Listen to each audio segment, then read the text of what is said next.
പൊന്നാ കരയല്ലേ കരയല്ലേ, അമ്മ ഇവിടെ ഉണ്ടടാ. വരവാട്ടോ, അമ്മ ഇപ്പൊ വരാട്ടോ. പൊന്നാ കരയല്ലടാ, കരയല്ലേ കരയല്ലേ, അമ്മ ചിപ്പ് എടുക്കാട്ടോ.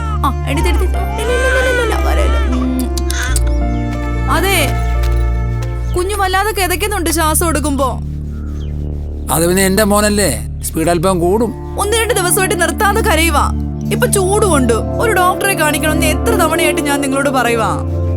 ഇടി തൊട്ടനും പിടിച്ചതിനൊക്കെ ഡോക്ടറെ കാണാൻ പറഞ്ഞാൽ എന്തായിരിക്കും അവസ്ഥ? അച്ഛാ, എന്റെ എക്സാം ഡേറ്റ് എന്നാടി? എനിക്ക് വാക്സിൻ എടുത്ത എന്നാ? കഷ്ടം. എല്ലാം അമ്മ പറഞ്ഞാലേ അച്ഛൻ അറിയൂ. എന്നാ പിന്നെ അമ്മ പറയുന്ന കൂടി കേട്ടാൽ എന്താ കുഴപ്പം?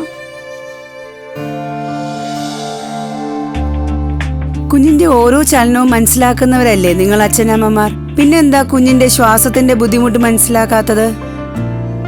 ശ്വാസകോശത്തിൽ ഉണ്ടാകുന്ന അണുബാധ മൂലമാണ് ന്യൂമോണിയ ഉണ്ടാകുന്നത്. ശ്വാസം എടുക്കുമ്പോൾ വേഗത കൂടുക, വാരിയലുകൾ വലിയുക, അതുപോലെ തന്നെ ശക്തമായ പനി, ചുമ, ജലദോഷം ഇവയെല്ലാം ന്യൂമോണിയയുടെ ലക്ഷണങ്ങളാണ്. അതിവേഗം തിരിച്ചറിഞ്ഞ് അടുത്തുള്ള ആരോഗ്യ കേന്ദ്രത്തിൽ എത്തിച്ചാൽ നമുക്ക് ന്യൂമോണിയയെ തടയാൻ കഴിയും.